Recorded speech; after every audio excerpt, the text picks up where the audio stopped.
নমস্কার বন্ধুরা, আজকে আমি বানাচ্ছি বিকেলে একটি বাচ্চাদের শিশুদের খুবই প্রিয় একটি খাবার। খুব তাড়াতাড়ি হয়ে যায় এবং বাচ্চারাও খুব ভালোভাবে খেয়ে নেয়।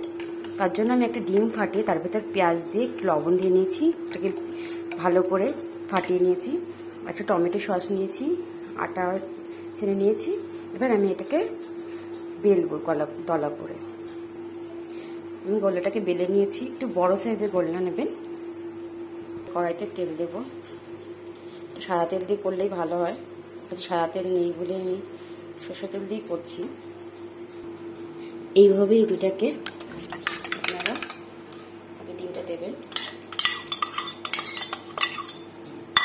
তারপরে চারিপাশ দিয়ে এরকম করে মুড়িয়ে দেবেন। এরকম করে মুড়িয়ে দেবেন। এবার কড়াইতে ছেড়ে এটাকে আমি ভেজে নেব। একটু লো ফ্লেমে দিয়ে ভেজে ভাজতে, না হলে উপরটা পুড়ে যাবে, ভিতরটা হবে না।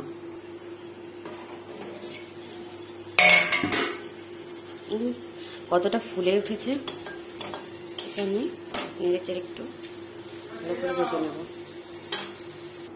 আমি নামিয়ে নিয়েছি, আমি 4 টুকরো করে নিয়েছি, দেখতে পাচ্ছেন।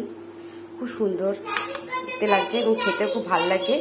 করে দেখবেন বাড়িতে, লাইক করবেন, কমেন্ট করবেন, শেয়ার করবেন।